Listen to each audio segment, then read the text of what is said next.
What's going on, traders? Welcome back to day 18 of 25 days of trading. Let's take a payout today. I'm going to take a payout on an account I started almost pretty much a month ago to the date, and why I was able to take this payout, what bad habits we cut out, and some of the setups that got us there. So first of all, it's with TPT. So I'm going to take one with Top One, hopefully by the end of year as well, on 2 accounts with Tradeovate. So if you need an account with them, you can check that out down below. This is also on Tradeovate, but you can see it's a little bit early of a payout. So since this is one of the few accounts I have with TPT, you can see I could close the account or withdraw. The withdrawal available is $50. That's not what this video is about, of taking a $50 payout, although that would be feeding me for about lunch. That's about it. But you can see just 12 days traded. Didn't really trade it too much here and there because it's not my main focus. I started on the 16th. The last time I traded it was 7 days ago from filming this, December 10th. So I've decided just to close the account. I don't really trade it. I can withdraw half of the balance since I am not going to choose to just keep building the buffer. Then I could take out, I think it's 80% of the profits, or actually 100% as long as it's above the buffer zone. But since that's going to be going into this current withdrawal balance, I'm going to take out $1,000 from this account. Traded it 12 days. It was all green. You can see there was like 3 flat days in there. So just one of the accounts I don't really care too much about. If that's even a proper thing to say, I do care. I want to take the money out. But just not my main focus, right? I'm just not logged into TPT every day. I'm looking to trade with Top One every single day. So I'm just going to take the small payout heading into the new year. Now, what got me there in such a quick amount of time, the setups are going to look nothing like this. These are the bad habits. I just made a video previously. Forget the title of it, honestly. But just showing that this is not the consistency that I was following when I'm taking payouts, right? These are the setups that don't make sense. They're all over the map. The journaling wasn't there of these setups, right? Of like reflection on why did I do this? Why did I do that? Where if you simply look at it, there's a month in between starting this account and when we're going to take the payout, but it was only just 12 days of actually clicking the button. Again, because I didn't trade it every day, but just less, right? Not a whole lot of trades. Just wait for a good setup, click buy, click sell, nice little winner, right? So looking at what not to do, what I was doing in the fall of not taking the payouts is we're fighting this overnight VWAP. Just because we're below the New York here, which I guess is viable, but not really. We're still building higher highs and higher lows. So not only do I sell it, double down on the short, try it again because maybe you were just early. No, you're wrong. This long here, long above New York VWAP, okay, that's good, right? Because the longs here would have worked above New York. Stop loss makes 0 sense. Trying to maybe be oversized. I probably was oversized. Don't know where my stop exactly was. Too much size to try to get a loss back. That's not proper at all. That's rushed. That's oversized, revengeful, of like, this is as far as I could afford it to pull back on me because I'm so heavily risked, right? If I put a stop loss down here where it should be, I don't even have that much capital to do so. That's not the proper trading. This short here, I remember this one. It's a nice short, new low a day, pull back to New York VWAP. All right, that's where I want to be short. So step 1 is done. That's a good trade. Stop loss isn't at current structure. It's at previous back here in the pin. So again, I like that about it. All right, so now we're getting a little bit better of an entry, better of a stop, unlike those other days. But what do you think I did? I bailed, saying, oh, Lord. Took out structure. I don't like how much this is chopping. Let me get out of here, right? Just fearful of the loss. Comes back down. I got to sell it back because I wasn't actually wrong. And then same stop loss and just make the money back rather than just make money, right? We don't want to be in the hamster wheel of just getting break even. We want to execute the first trade properly and the second one. Now, this is the same day.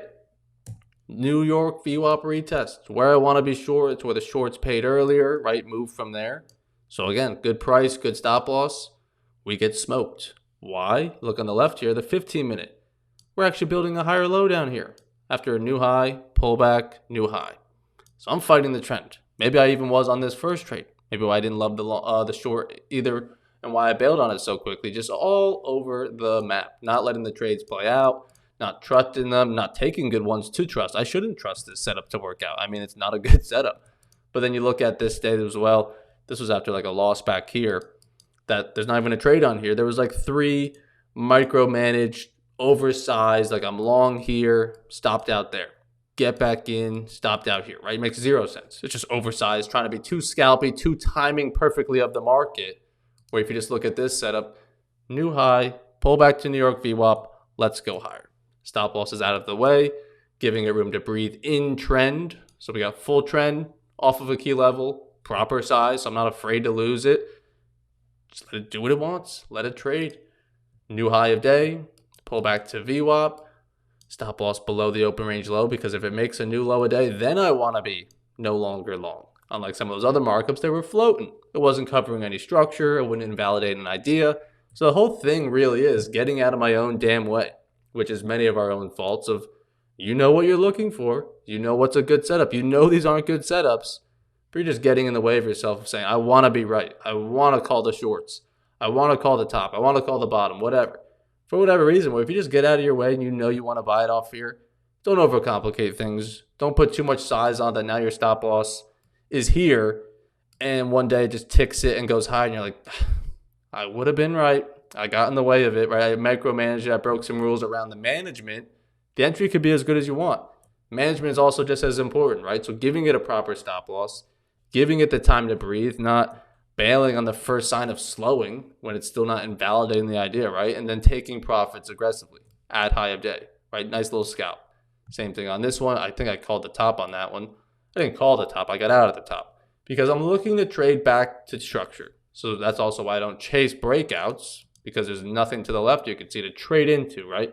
Where if we just made this new high, pull back, if I get a nice low price, I want to trade back right to where we were, right? So I just want to trade back to the high, and then this day it did come back down.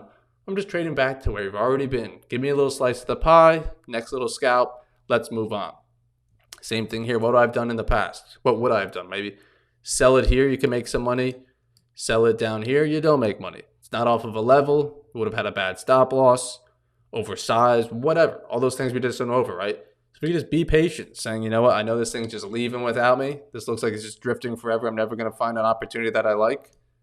You will. Probably when you think you won't, you will. So make sure you're flat, preserve your risk, and wait for that opportunity to sell it at a better price and sell it back down, right? So the whole key theme is just simply doing less. This is another beautiful setup. This is post payout because this is December 12th. I didn't trade that account since the 10th. But you just got to show it because my trading is going well because I'm keeping things simple. First break of open range low, retest to a VWAP.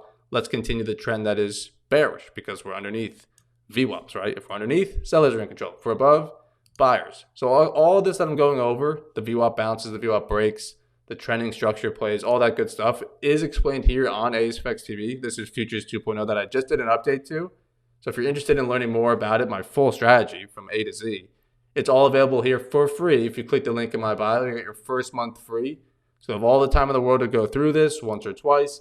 And then also tune into the streams where we're taking these setups and these concepts live every day. You can come back and check the replays of all the trades we take, why we take them, why we don't take this, all that good stuff. So it's not just the strategy. You should pair both of them together. If you're watching the strategy, tune into the streams as well, because like I said, entries can be good. Management's the other half of the battle, that you may be managing it poorly on your own, or you want to manage it poorly, so you want another set of eyes, unbiased eyes on your trades. So if you think about joining, we would love to have you in there, but to keep things simple, that's going to go for anything. I could probably say that in every single video. Now my entries are consistent off the same VWAP. They're only with the trend. Obviously, I'll have a trade here and there where it's like, yep, that was a silly one. Didn't need that one, but we're not going to be perfect. But now more than ever, more consistent, more 9 times out of 10, it's off of VWAP. That one time I'm going to try to fight the trend. Better than 6 times with the VWAP and 4 times fighting the trend, right? That's going to keep you around that hamster wheel of break even, right? So I appreciate you guys tuning in. Make sure you check out the streams. Make sure you just keep things simple. Like I said, trade accounts that you care about for sure, but also what is your plan when you get the account, right? With this TPT, it wasn't to build it up forever, take giant payouts. I got the account. I said, let's play with it. Let's trade with it on TradingView, which we're going to have to do with all prop firms now anyways. So good little practice there. But it was just 12 days. I touched it on days where it was slower. I didn't want to put risk in my top 1 futures account. So I was like, let's trade it over here, right? Like this, I don't care about the risk on this one as much. And that could be something to say about it. If I didn't really care about the risk too much because I wasn't emotionally attached to this account of like, I need to get it to pay. I need to win all these trades. So I probably just traded it freely and no emotional trading, and it got to payout. So we're going to take $1,000 payout over there, like $1,100, and we got to close the account. So that's the only downside of it. I'm going to lose the entire account once I do so. But again, not really an issue for me. I don't care too much. I'm not looking to hug on to that trade forever. I'm going to be looking to just keep on trading with top 1 futures. So if you need an account with them or TPT, I have discounts for them all down below. Make sure you check them out. Code Evan's always running the best deal for both of them. But just screenshot these markups, study them, tune into streams. Key lesson is just trade off of VWAP. Don't get in your own damn way. That's unfortunately the common thing for all of us. We just overcomplicate things. We change the plan midday, midweek, mid-month, and just do things that we know aren't proper. So try to reel it back in and get back in the boat of consistency. But I appreciate you guys tuning in. I'll see you guys on stream tomorrow morning.